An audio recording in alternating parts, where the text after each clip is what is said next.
नमस्कार, आप देख रहे हैं मध्य प्रदेश दूरदर्शन। मैं हूं आपके साथ सुनील विश्वकर्मा और आप सभी का स्वागत है कार्यक्रम कृषि दर्शन में। जैसा कि किसान भाइयों आप सभी जानते हैं कि कृषि दर्शन एक ऐसा कार्यक्रम है जिसमें हम गांव, किसान और खेत खलिहान की बात करते हैं।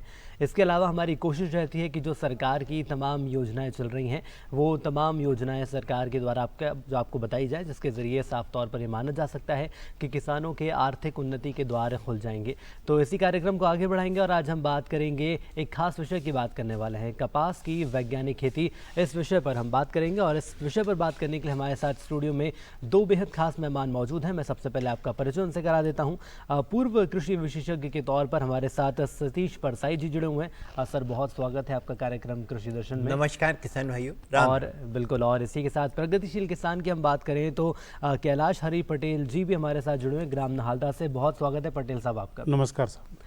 तो चलिए किसान भाइयों, कार्यक्रम को आगे बढ़ाते हैं और सबसे पहले जैसा कि मैंने आपको बताया कि आज हम कपास की वैज्ञानिक खेती की बात कर रहे हैं, तो सबसे पहले सर मैं आपसे ये समझना चाहूँगा कि आखिर वैज्ञानिक खेती कपास की किसान भाइयों के लिए क्यों आवश्यक है? हाँ, वैज्ञानिक खेती कपास के लिए, किसान के लिए इसकी महती आवश्यकता है कि किसान को अच्छा लाभ लेना है तो निश्चित रूप से उसे कपास की वैज्ञानिक खेती की ओर ध्यान देना होगा। नई नई जो तकनीक कपास के क्षेत्र में विकसित की गई हैं उनको अपने खेतों में लाना होगा और इनके माध्यम से अपनी कपास का जो उत्पादन की लागत है उसको कम करना होगा।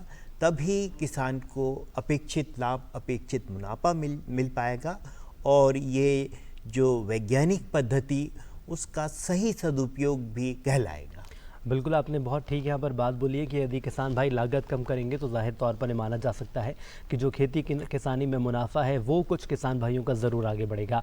पटेल जी, मैं आपसे समझना चाहूँगा, जैसा कि आज वैज्ञानिक खेती की हम बात कर रहे हैं, तो ये बताइए सर कि इस वक्त आप खेती किसानी में क्या कुछ नया प्रयोग कर रहे हैं?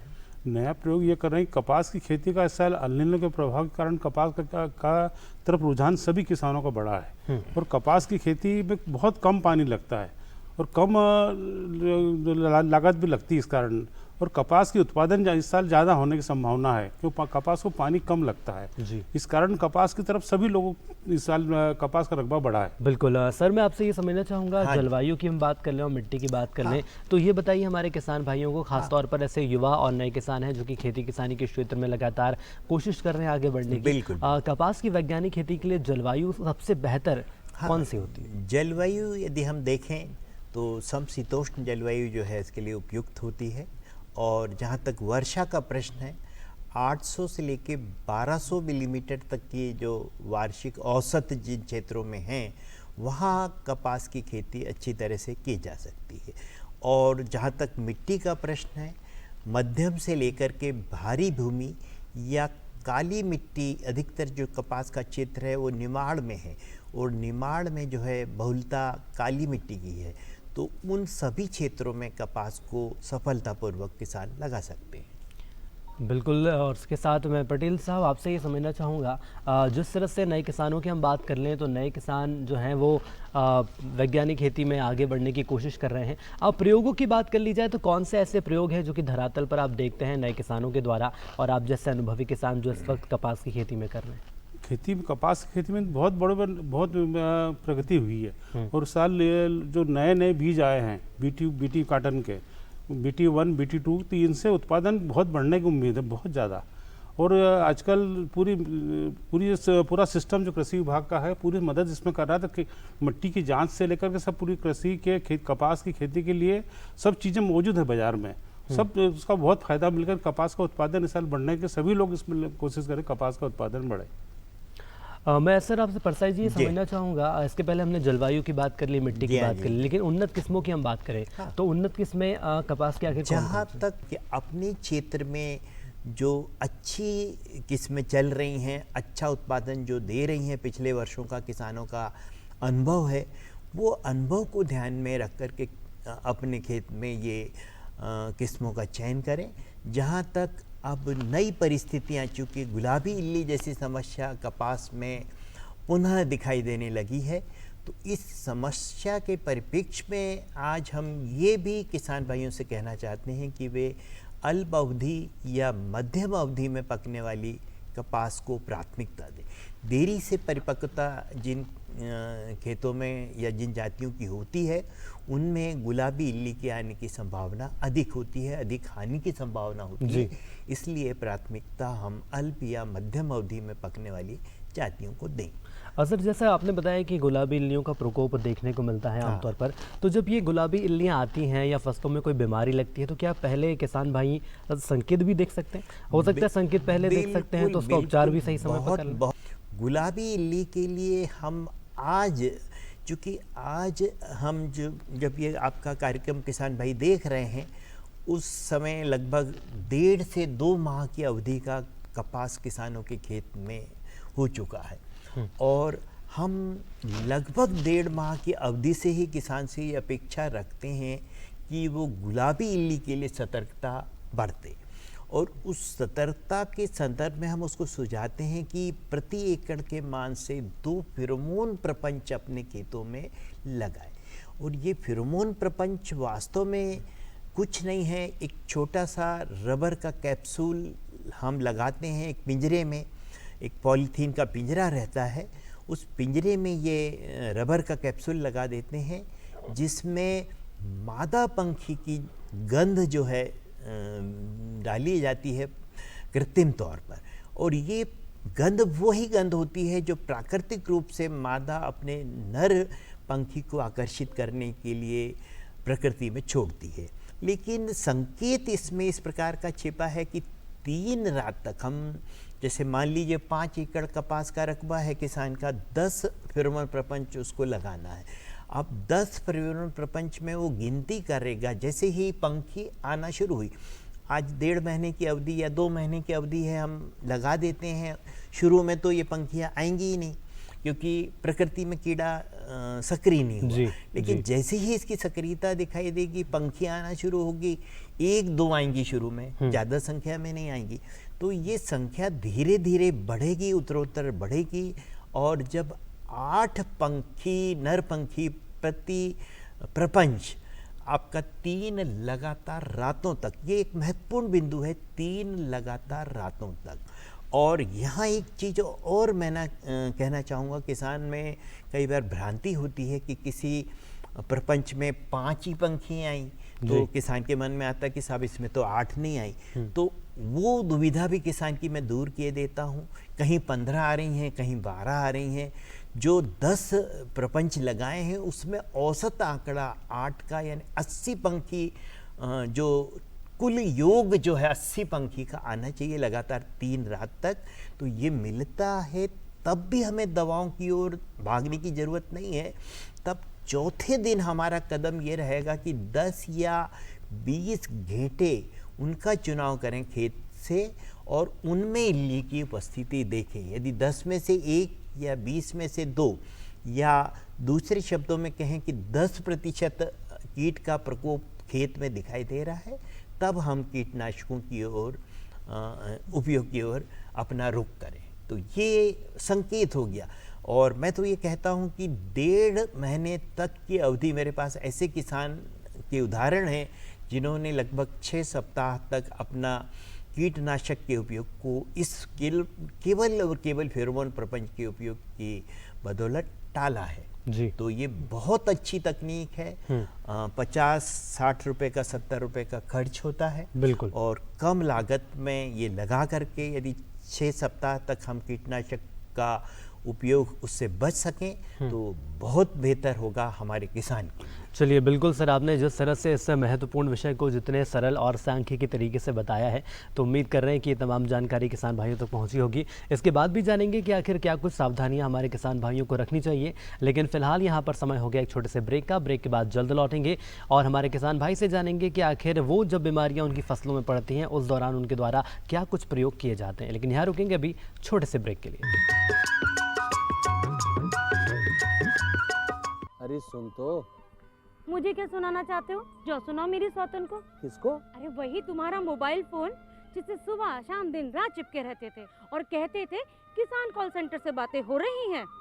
अच्छा ये बात है। हाँ, क्यों? क्या हुआ? अब बात नहीं होती क्या? अब तो झट से बात हो जाती है। संबंधी समस्याओं का अपनी भाषा में तुरंत हल पाने के लिए पूरे भारत में किसी भी फोन से हेल्पलाइन नंबर पर संपर्क करें। किसानों का दोस्त किसान कॉल सेंटर।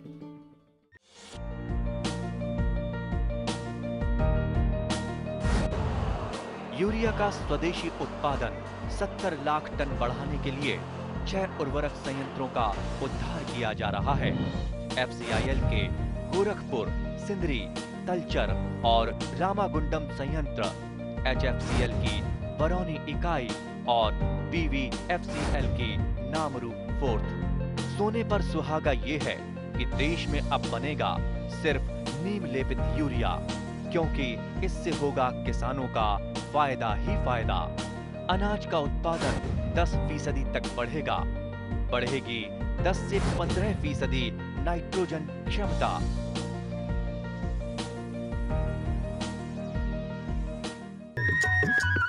तो ब्रेक के बाद फिर आप सभी का स्वागत है। मैं आपको बता दूं कि आज हम बात कर रहे हैं कपास में वैज्ञानिक खेती की, और पुनः हमारे साथ दो मेहमान जुड़े हुए हैं। एक बार फिर आप दोनों का बहुत स्वागत है। और ब्रेक पर जाने से पहले मैंने आपको बताया था कि जो हमारे किसान भाई जुड़े हुए हैं धरातल पर, उनसे जानेंगे कि जब फसलों में बीमारियाँ पड़ती हैं तो हमारे किसान भाई क्या करते हैं। पटेल जी, आप बताइए कि आमतौर पर जब बीमारियाँ देखने को मिलती हैं फसलों में, उस दौरान सबसे पहले आप लोगों के द्वारा क्या प्रयास किए जाते हैं? सबसे पहले प्रयास तो ये किए जाते हैं कि अपन रासायनिक दवाओं का कम से कम प्रयोग करें। और ये जो फेरोमोन ट्रैप है और ये रस चूसने वाले कीटों के लिए जो किट बनाया है, इसको खेतों में उपयोग करें। जब ज़्यादा इल्लियाँ दिखे खेतों में, जब कवर नहीं हो, तब रासायनिक दवाओं का अपन उपयोग करें, तो उससे अपन उसमें इल्लियों को रोक सकते हैं। 1, 2, 3 स्प्रे इस पर लगातार अपने को करना पड़ेंगे, तो इल्लियाँ, गुलाबी इल्ली जो खतरनाक इल्ली है, वो इल्ली रुक जाएगी। जी सर, आपने बताया था कि गुलाबी इल्ली का जिस तरह से जो प्रयोग आपने बताया, क्या किसान भाइयों को प्रैक्टिकली तौर पर ही समझाया जाता है कि आपको किस तरह से इसे करना है? मैंने जैसा कहा कि 6 सप्ताह से ही हम फेरोमोन प्रपंच लगाने की उसे अनुशंसा भी देते जी। हैं। और साथ ही अभी एक नया तरीका भी किसानों के लिए प्रचलन में आया है। ये ट्यूब हम दिखा रहे हैं, ये ट्यूब, और इसमें 1 एकड़ के लिए जो मात्रा है जेल की या उसकी पेस्ट की, वो उपलब्ध है। तो इसको हमको पौधों पे लगाना है। पौधों पर लगाने का जो तरीका है इस ट्यूब का, वो बड़ा आसान सा तरीका है। ऊपरी तना, मुख्य तना और ऊपरी शाखा का जो मिलान बिंदु जो है, उस पर 1 मटर के दाने के बराबर की पेस्ट, यानी चाहे तो वो ट्यूब की मदद से किसान लगा सकता है या किसान उंगली से भी, चूँकि ये जहर नहीं है, तो वो लगा देगा। और ये भी ऐसा करना है, इसको क्रम ऐसा बनाना है कि 2 कतार एक साथ लेना है। 2 कतार का जो उद्देश्य है हमारा, पहली कतार में हमने पहले पौधे पे लगाया, तो अगली कतार में हम 3 मीटर के अंतराल पर लगाएंगे। यानी इसको सर्पिल गति या झिग जैक मैनर, आड़ी तिरछे क्रम में हम लगाएंगे। 2 लाइन, 2 कतार एक साथ लेते हुए चलते हैं। इस प्रकार से ये करते हैं। उसी प्रकार से जो नई बातें अभी हमारे कृषक बंधु भी बता रहे थे कि पीले रंग की पट्टियाँ और नीले रंग की पट्टियाँ, ये भी बहुत उपयोगी हैं। कपास के क्षेत्र में सोयाबीन लगाते हैं, धान लगाते हैं, वहाँ भी ये उपयोगी हैं। जहाँ रस चूषक कीटों की बात आती है, सफ़ेद मक्खी, मोयला माहो या तेला या हरा मच्छर आते हैं, वहाँ इनकी बहुत उपयोगिता है। इसमें जो पीली पट्टियाँ या सफ़ेद नीली पट्टी जो मैं दिखा रहा हूँ, इसमें चिपचिपा पदार्थ लगा रहता है।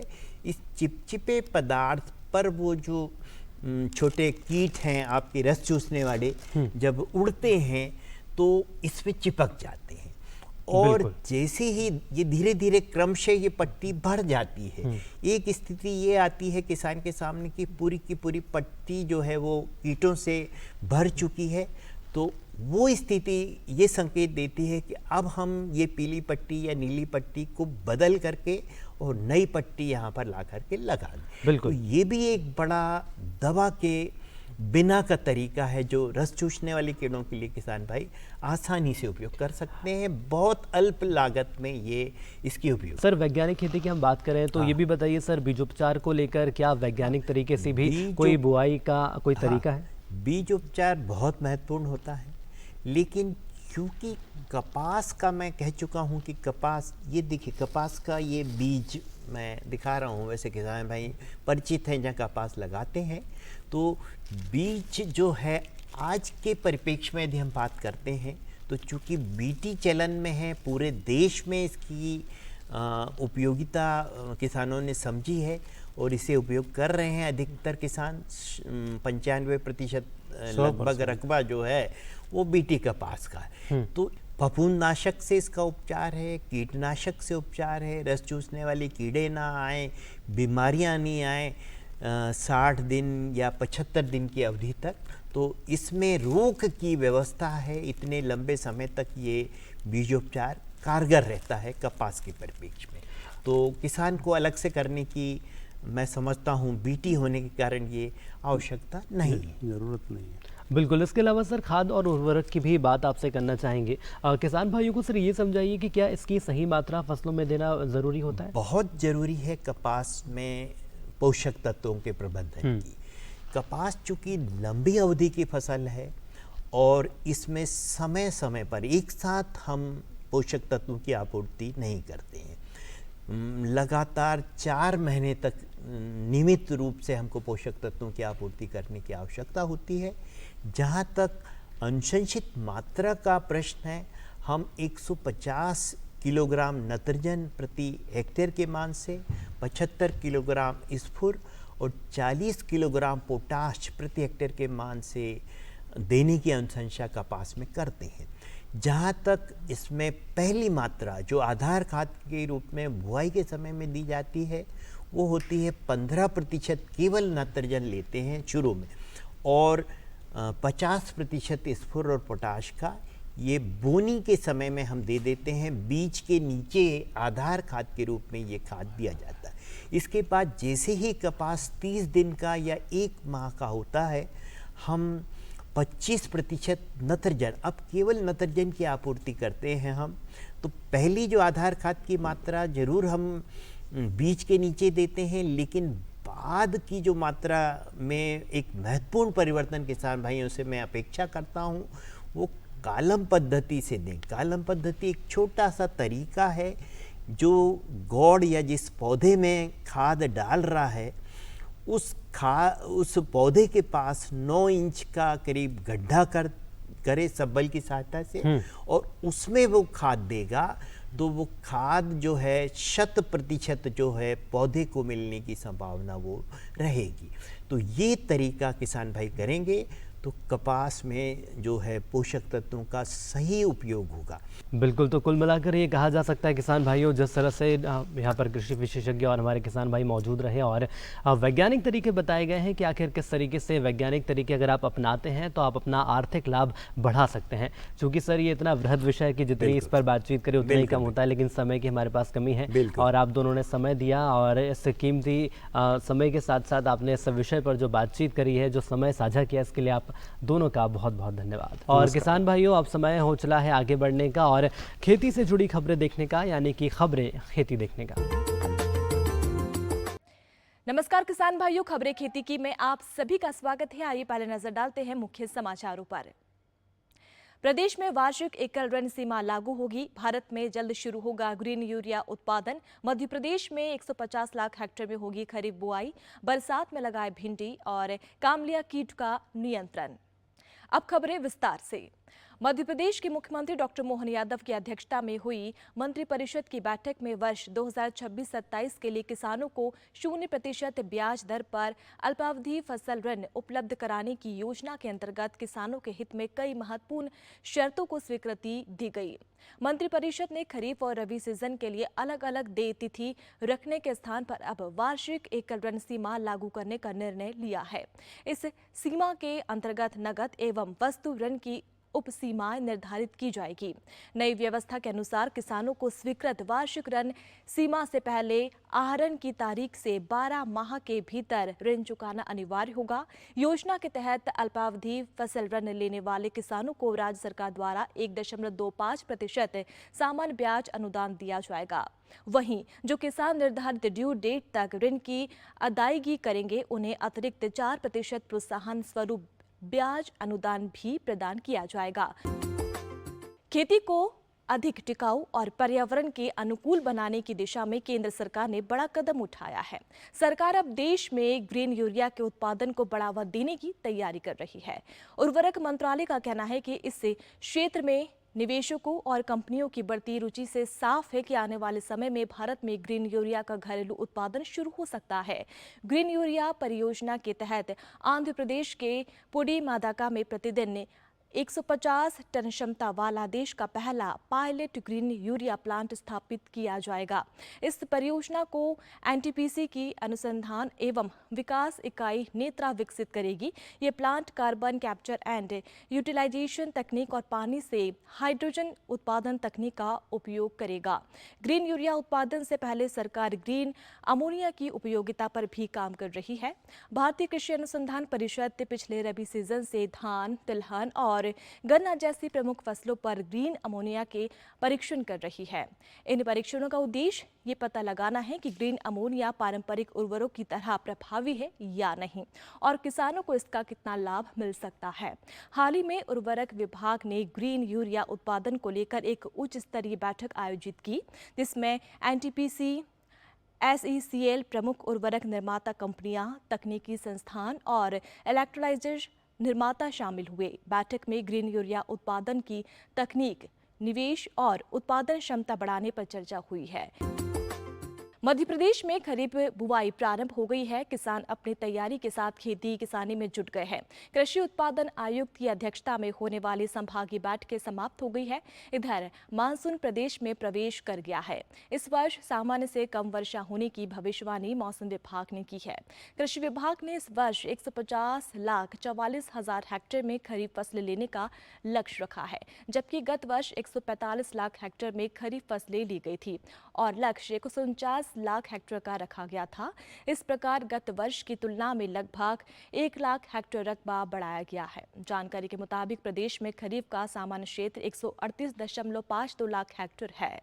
इस वर्ष राज्य में धान का रकबा बढ़ाया गया है। धान का रकबा 39.63 लाख हेक्टेयर रखा गया है, जबकि गत वर्ष 35.85 लाख हेक्टेयर में धान ली गई थी। वहीं सोयाबीन गत वर्ष 54 लाख हेक्टेयर में ली गई थी, जो इस वर्ष यथावत रखा गया है। प्रदेश में इस वर्ष मोटे अनाजों का रकबा बढ़ाया गया है। इसके तहत मुख्यतः मक्का 27.53 लाख हेक्टेयर में लिया जाएगा, जो गत वर्ष 23.20 लाख हेक्टेयर में लिया गया था। और इसी प्रकार बाजरा 3.80 एवं कोदो कुटकी 1.57 लाख हेक्टेयर में ली जाएगी। दलहनी एवं तिलहनी फसलों के रकबे में गत वर्ष की तुलना में कमी की गई है। इस वर्ष अरहर 2.16 लाख हेक्टेयर और उड़द 5.31 लाख हेक्टेयर में लेने का लक्ष्य रखा गया है। वहीं मूंगफली 6.17 लाख हेक्टेयर में ली जाएगी। साथ ही नकदी फसल कपास 5.71 लाख हेक्टेयर में लेने का लक्ष्य रखा गया है। बारिश में भिंडी लगाकर किसान भाई अतिरिक्त मुनाफा कमा सकते हैं। इसके लिए सबसे पहले ध्यान रखिए कि यदि आपके क्षेत्र में वर्षा ज़्यादा होती है तो खेत में जल निथार की समुचित व्यवस्था करें। बरसात के लिए पूसा A4 जाति अच्छी पाई जाती है। इसके अलावा पद्मिनी क्रांति, पंजाब पद्मिनी, अर्का अनामिका, G7 इत्यादि भी लगा सकते हैं। भिंडी के बीज की दर वैज्ञानिक 18 से 20 किलो प्रति हेक्टेयर की अनुशंसा करते हैं। ध्यान रखिए कि बीज का उपचार थायरम से ज़रूर करें। इसमें कई तरह की व्याधियों से मुक्ति मिल जाती है। 10 टन गोबर खाद के साथ ही 260 kilo urea, 250 kilo muriate of potash प्रति हेक्टेयर की दर से डालें तथा निदाई गुड़ाई सतत करते रहें। बरसात के सीजन में कामलिया कीट खेत से लेकर घरों तक सक्रिय होते हैं।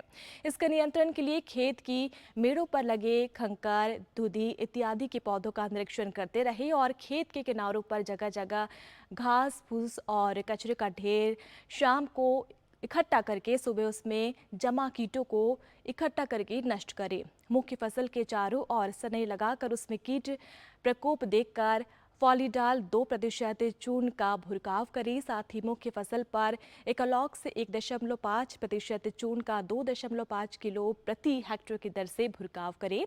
इसके अलावा क्लोरोपाइरीफॉस 20 EC का 1250 से 1500 मिलीलीटर प्रति हेक्टेयर की दर से छिड़काव करें। नीम तेल 7.5 मिलीलीटर प्रति पंप के हिसाब से छिड़काव करें और इसमें कीट कामलिया कीट नियंत्रण करना आसान हो जाएगा।